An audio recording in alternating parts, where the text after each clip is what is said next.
All right, traders, George here. Time for a recap of the Euro futures forecast I gave you last week, as well as a look at the US dollar index and some of the same process applied to that particular trading instrument. So let's take a quick look at the chart from last week. We were at 33.63s for the euro, and we'd already come down quite a bit from this breakdown, and we were sitting on an extended target zone, a heavy traded zone here as well with this balance beam, and it was really a case of who's in charge, bulls or bears. They could take it in either direction. We never really traded higher than the main spike here, or certainly the ceiling, and just continued to move down. 32.85 saw an acceleration of price into this air pocket, and here's what that looks like.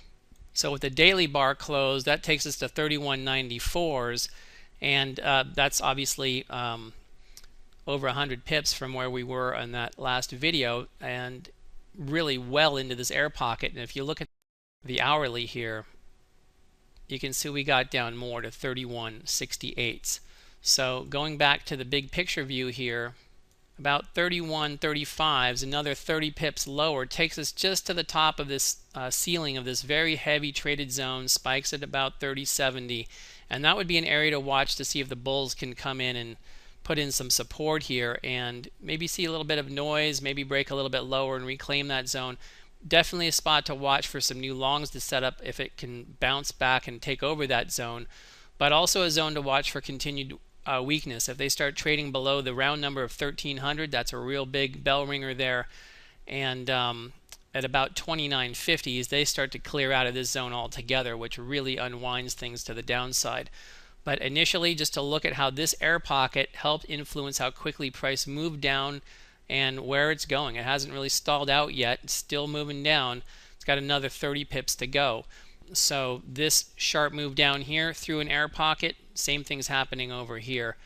And we'll keep an eye on this in the live room, but there's a good follow through to what I showed you last week. Let's check out the US dollar index now.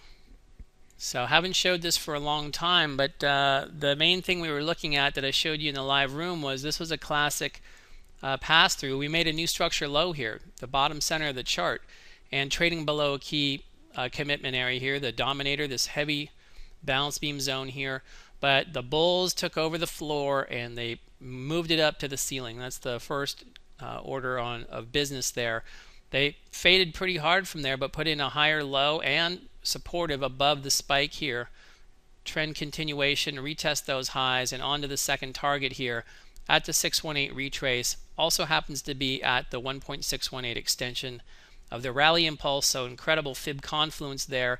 And if you look to the left, even more confluence with this swing high from structure as well as these balance beam spikes. There's two of them that come into that zone. We're actually, as a daily bar goes here, we're actually higher than this at 82.70s, and we're starting to inch above this area here. So this is a great area. If you're still long the US dollar, this is a good area to put stops up and not allow price to fade back below. If it does, at about 82.45s would be a good short entry and a gauge for further weakness, and some good confluence zones on the way back down to 81.93s, 81.30s, and then down to about 81s here for an extended fade target here. But where it is right now, it's actually at 82.70s. It would not take much at all for the bulls to shove this thing up and hit the extended target here at 83.75s. Another zone with some harmonic and fib confluence there also, where this candle spiked after this this gap down. So a lot of resonance there as well. The bulls maintain posture over this 82.60 zone here, not only with this extended target here, 3 at 83.75s be on the table, but retesting the highs here in the upper 84s. Next order of business there. On pullbacks, watch for 81.90s to hold in the most bullish way. That would not allow price to go much lower than that, and then retest these highs and then continue to break out. If it moves below this secondary target here, very likely that it's going to drive into this balance beam zone here, and you really got to respect the top line as your first line of defense there for profit taking if you happen to be short moving down. So watch that 80.81 if that's the case. But we'll update this in the live room. There's your Fibonacci forecast for the continuation move in the euro and a new look at the US dollar index.